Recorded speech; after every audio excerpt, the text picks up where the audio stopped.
Se va a poner muy lindo esto, van a ver cómo se va a poner lindo este tema del juicio político cuando te cuente ahora la diputada Carolina Gayar, del Frente de Todos, presidenta de la Comisión de Juicio Político, cómo va a ser el trámite. Bienvenida, Carolina. Hola, ¿Cómo Pablo, estás? ¿cómo estás? Gracias, habías venido ya al programa, Sí. me acuerdo. Bueno, un gusto recibirte. Quiero que le explique paso por paso a la gente qué va a pasar cuando llegue al Congreso el pedido de juicio político. No importa quién lo firme, cuántas firmas vengan después, presidente, gobernador, ¿qué va a pasar? Bueno, aclararle a la audiencia que ya hay varios pedidos de juicio político a la Corte Suprema y ahora se agregó este pedido contundente de nuestro presidente de la Nación, teniendo en cuenta lo que ha ocurrido esta semana. Cuando ingrese el proyecto de resolución de pedido de juicio político, nosotros primero necesitamos una convocatoria a sesiones extraordinarias para poder reunir a la comisión en enero o en febrero, y si no, tenemos que esperar el periodo ordinario en el mes de marzo. Pongámosle que en enero hay extraordinarias. Llega el pedido de juicio político. Lo que se hace es convocar una reunión de comisión. La comisión tiene 31 integrantes de distintos bloques políticos. La mayoría de la comisión la tiene el bloque del Frente de Todos, con lo cual estamos en condiciones de la apertura del sumario de investigación, que es el primer paso que se realiza en la comisión cuando hay pedidos de juicio político, y se tratan todos los pedidos que hay vinculados a un mismo tema. Por ejemplo, en este caso estaría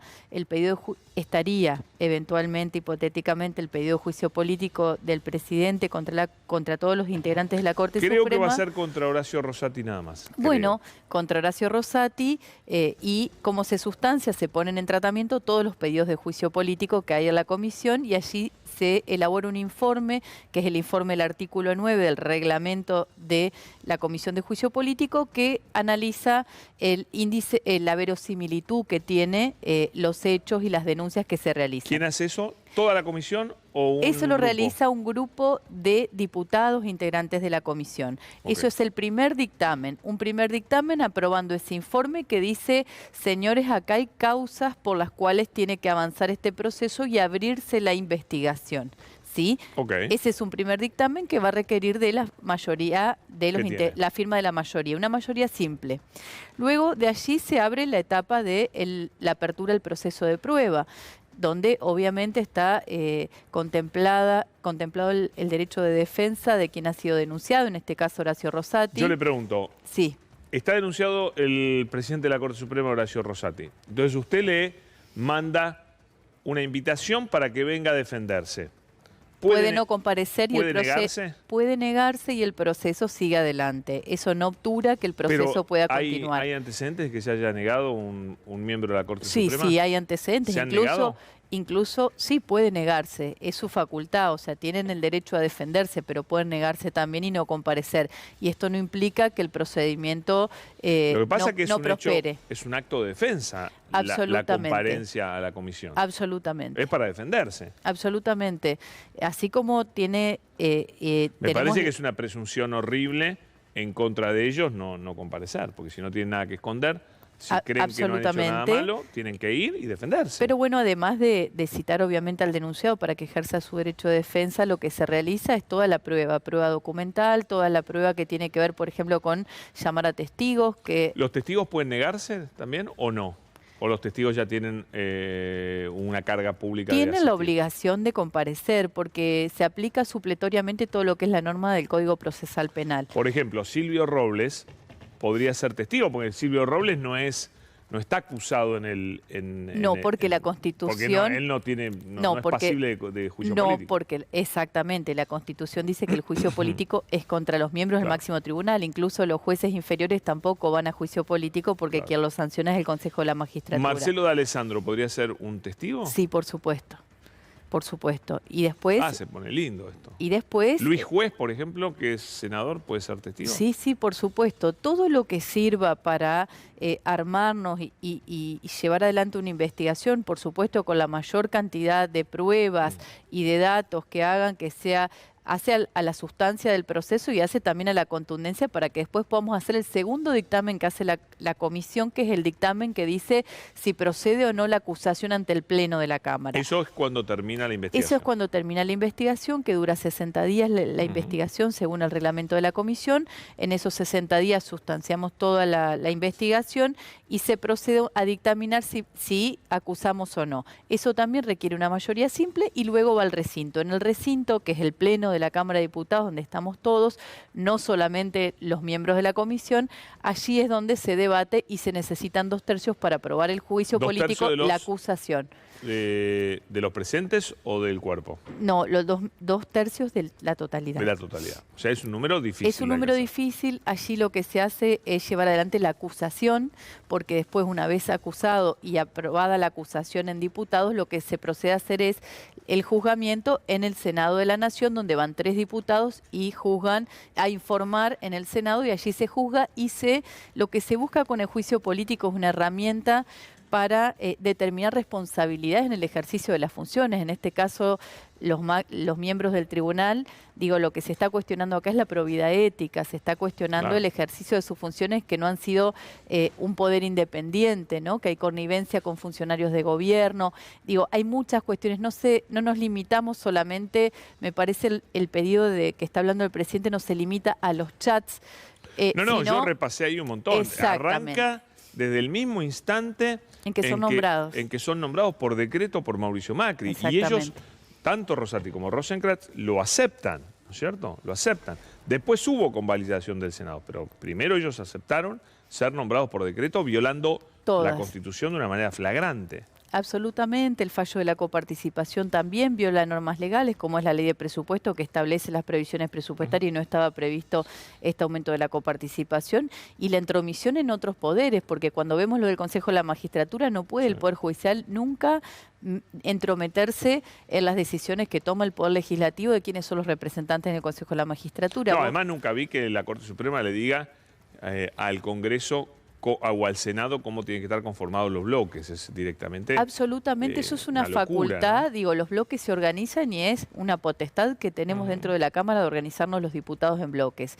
Y esos bloques son los que, en función de los números que tienen, son las representaciones que le dicen a la presidenta de la Cámara, nuestro bloque dispone que sea tal o cual. No puede la Corte entrometerse en esa designación. Y lo que es más grave aún, Pablo, que yo lo tomo como algo de mucha gravedad, es esto de la Corte decir una ley, que fue la ley del Consejo de la Magistratura, que estuvo vigente durante 16 años, de un momento para otro decir esta ley no va más y el Congreso en 6 meses tiene que sancionar otra. Y si no sanciona, resucitaron una ley vieja que justamente, no casualmente, disponía que Horacio Rosati sea presidente de ese Consejo de la Magistratura que selecciona jueces y sanciona jueces. Y yo creo que esto que pasó la semana pasada de alguna manera es la gota que rebalsa el vaso, los chats de esta persona de máxima confianza de Rosati hablando con el ministro de Justicia y Seguridad cuando le da consejos de cuál es la estrategia adecuada para que tengan un fallo favorable en la coparticipación. Ahora, en todo lo que se ve de Rosati, la voracidad por apoderarse del Consejo de la Magistratura es como fuertísima.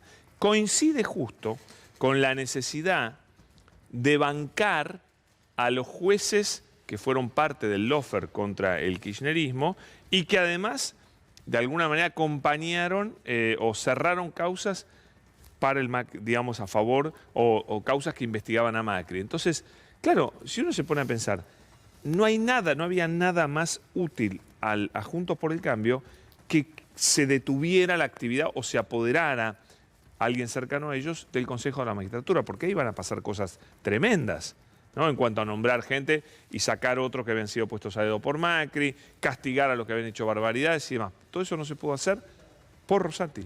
Absolutamente. Y de repente, por ahí yo siempre pienso, la gente, por ahí, no, yo soy abogada, pero el que no es abogado por ahí no sabe bien qué hace el Consejo de la Magistratura, ¿no? es un órgano súper importante que creó la Constitución, que hace nada más ni nada menos que seleccionar los jueces, que definir los concursos, digo, y que tomar los castiga, concursos, nos que defiende sanciona. del mal juez. Nos defiende del mal juez. Nos defiende del mal juez. Entonces es estratégico el funcionamiento del Consejo y Rosati se ocupó de paralizarlo. Entonces me parece que nosotros tenemos justamente que llevar adelante un proceso dentro de la Cámara una vez que ingrese el proyecto de estudio y de trabajo y de reunir la prueba suficiente, porque me parece que todos estábamos esperando que se utilice esta herramienta que es el juicio político, que es una herramienta institucional que establece la Constitución para frenar el avasallamiento de un poder sobre otro. Y hay varias picardías, el golpe de Estado que le hacen a Lorenzetti, después el autovoto, yo no sabía que era una... O sea, en ese momento me enteré que es una falta ética grave autovotarse cuando sos miembro de la Corte Suprema. Bueno, una colección. Bueno, yo creo, Pablo, que el Poder Judicial tiene que ser independiente, tiene que ser serio. Nosotros tenemos que garantizar la división de poderes y justamente lo que está en cuestión acá es eso, ¿no? El Poder Judicial está yendo en contra del Legislativo, avasallando el Poder Legislativo, avasallando el Poder Ejecutivo, en el caso de la coparticipación, en el caso del Consejo de Magistratura, y ahora los chats visualizan esa connivencia. Nosotros tenemos que poder investigar eso y utilizar esta herramienta o este instituto que está concebido justamente para eso, para evaluar qué responsabilidad hay de una persona tan importante como es el presidente de la Corte Suprema de Justicia de la Nación. Totalmente. Está mi compañero Marco Citadini y tiene una pregunta para vos, Carolina. Diputada, tiene por supuesto un antecedente, ¿no? Mi pregunta. Uno ya a esta altura podría decir que no hay mucha diferencia entre esta Corte Suprema de Justicia y la Corte Suprema del menemismo. Me refiero a la gravedad en cuanto a determinadas situaciones. Cuando Néstor Kirchner llega, había ahí una serie de consensos. La sociedad, como ahora, veía a la justicia como uno de los poderes menos confiables y más reprobables. Pero es cierto que en aquel momento el establishment también le había soltado la mano a la Corte Suprema de Justicia, porque ya habían cumplido su cometido, algo que evidentemente ahora no sucede. El establishment está fuertemente, y lo vemos en todos estos chats y situaciones, con la Corte Suprema de Justicia. Digo, ¿cómo se generan las condiciones políticas para que eso también termine derivando en una depuración de un organismo que es fundamental que se depure, ¿no? Bueno, a mí me llamaba la atención recién la actitud del vicepresidente de la Comisión de Juicio Político, de Juan Manuel López, porque él es de un bloque, el bloque de la coalición cívica que integra Juntos por el Cambio, y ellos también han impulsado el juicio político contra el juez Lorenzetti, ¿no? La diputada Paula Oliveto es la autora de ese proyecto de ley, ese proyecto de resolución de pedido de juicio político. Entonces, digo, y es muy sustancioso, y después lo ampliaron al pedido de juicio político, y hay otros pedidos de juicio político, como bien les decía. A mí me parece que en la sociedad hay que transmitir que justamente lo que también se cuestiona de esta Corte es que una Corte que ha dejado de administrar justicia para la ciudadanía, y es una Corte que está garantizando justicia a los poderosos o a los grupos económicos concentrados, porque uno ve los fallos.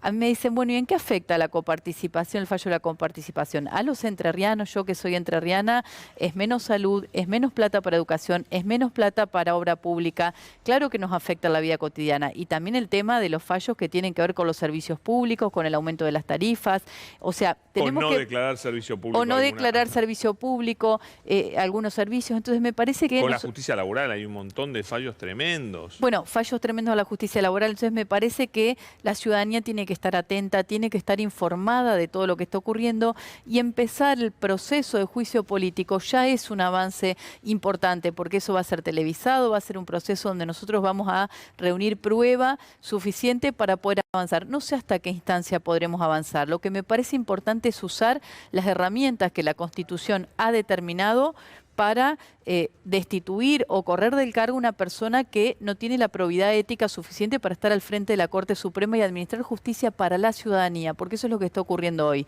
Están administrando justicia para 3 o 4 poderosos, y lo vimos al Lago Escondido, lo vimos ahora con el chat de Robles con el ministro de Justicia de la ciudad garantizando un fallo. Digo, es escandaloso, es un escándalo. Por eso creo que procede el juicio político, y que es toda la dirigencia la que tiene que estar reunida y con seriedad afrontar este proceso, que tiene que tener, sí, toda la seriedad, toda la transparencia, y tiene que ser abierto a la ciudadanía. Bueno, y eso puede hacerse, que sea todo abierto. Sí. Incluso las sesiones pueden ser Las sesiones televisadas. son públicas, lo que sí puede ocurrir es que por un tema de funcionamiento y de logística nosotros reduzcamos quienes participan físicamente en el lugar. La única comisión que funciona de manera reservada y secreta es la Comisión de Inteligencia, la Bicameral de Inteligencia. Claro. El resto de las comisiones, el funcionamiento es público. Y, diputada, ¿por qué cree que Juntos por el Cambio ha salido ya a manifestarse en contra del juicio político cuando ni siquiera se ha podido, primero ni se ha presentado, pero ya frente al anuncio del presidente ya se han manifestado Juntos por el Cambio totalmente en contra? Bueno, porque ellos están defendiendo los mismos intereses que defiende la Corte Suprema y el presidente de la Corte Suprema que ellos han puesto por decreto. Y yo digo, ¿no lo dejan mal parado a Rosati que salga todos Juntos por el Cambio a defenderlo? Porque si vos decís, Rosati no es de ningún partido, es independiente, pero sale todo Juntos por el Cambio a defenderlo. Bueno, son los mismos, me llama la atención. Pablo, son los mismos que votaron en contra de que los jueces paguen impuesto a las ganancias. Esta es una pelea que nosotros dimos con la ley de presupuesto que votamos hace poco en el Congreso. No puede haber más privilegios en este país donde nosotros sabemos que hay muchas dificultades económicas y donde la gente no llega a fin de mes, donde hay una recuperación, una reactivación económica, pero que estamos con el tema de la inflación que tenemos que abordar y que tenemos esa dificultad. Entonces, que los jueces sigan sin pagar ganancias también es una vergüenza que ha avalado Juntos por el Cambio, como ahora se va a oponer a este juicio por la Corte, contradiciéndose en el caso de la coalición cívica lo que ya ha planteado acerca del juicio político a Lorenzetti. Los jueces permanecen en sus cargos mientras dure su buena conducta, es lo que dice la Constitución Nacional. Así es, así es. No es tan complicado entonces demostrar la mala conducta. Hay que demostrar la mala conducta. Hay tres causales, una causal que lo que establece la Constitución es la causal de mal desempeño, el delito en ejercicio de las funciones y también, bueno, crímenes comunes o crímenes ordinarios, eso es lo que dice. Me parece que los dos primeros son los que van a estar incluidos para Rosati. Mal desempeño y delitos como el de tráfico de influencias. Porque, a ver, usted sabe, Silvio Robles no es abogado. No te puede escribir un dictamen jurídico, pero ni a palos. Entonces, ¿quién le pasó letra a Silvio Robles? ¿No? Bueno, lo va a tener que contar él. Pero todos sospechamos que le pasó letra a este señor. A mí también lo que me gusta aclarar, porque me preguntan si el chat, el no chat, cómo se consiguió, y yo lo que digo es, bueno, el chat es como lo que viene a rebalsar la gota que rebalsa el vaso, porque... No, hay un montón de motivos que no van a tener que ver con el chat. Porque hay un montón de motivos que venían sumándose, acumulándose, y el chat fue lo que determinó justamente esta decisión del presidente de decir, bueno, acá hay que utilizar la herramienta que tenemos para frenar este desquicio que está llevando adelante la Corte. Igual recordemos que una filtración de una interceptación ilegal de una comunicación entre Héctor Timerman y Jorge Noblovitz fue utilizada y convalidada por Juntos por el Cambio, que nunca dijeron nada, por el juez Claudio Bonadío, en una denuncia trucha, que estaba todo armado, bueno, eso fue un espantoso. Usaron eso para reabrir la causa del memorándum. La causa del memorándum con Irán se reabre en base a una escucha telefónica absolutamente ilegal. Absolutamente ilegal. Más allá que la causa era todo un disparate. Ahora dicen que estos chats, como son también producto de un acto ilegal, de un acto ilícito, de un hecho ilícito, no pueden ser utilizados. Pero sirven como indicio. No, yo creo que pueden ser utilizados. En el derecho, ser utilizados pueden ser utilizados, pero aparte te sirven como indicio para vos convocar a tal o cual a dar testimonio. Entonces, digo, los chats pueden ser utilizados de muchas maneras para llegar a otro tipo de pruebas que a vos también incorpores a la causa y al proceso, ¿no? Me parece que acá se trata de respetar el Estado de Derecho que está siendo vulnerado también, ¿no? Y eso no tiene que ver con nuestro gobierno ni con el presidente, tiene que ver con toda la ciudadanía y con la democracia. Entonces me parece que eso es lo que está en peligro hoy, que tenemos que entender cuando él decía cómo hacemos con la ciudadanía. Hoy la democracia está en peligro cuando no respetamos la división de poderes, hoy la democracia está en peligro cuando tenemos una justicia que no es ética, una justicia que no es democrática porque hace fallos para unos pocos. Entonces, me parece que esas son las cuestiones que se tienen que ventilar ahora en el juicio político y determinar las responsabilidades. Bueno, gran responsabilidad va a tener Carolina Gayart para conducir de manera impecable esta comisión de juicio político cuando llegue el pedido de juicio político y entre en sesiones nuevamente, seguramente extraordinarias, el Congreso de la Nación. Muchas gracias, diputada, Pablo. muy amable. No, por favor. Muchas gracias, un gusto. Señores, me voy a hablar con...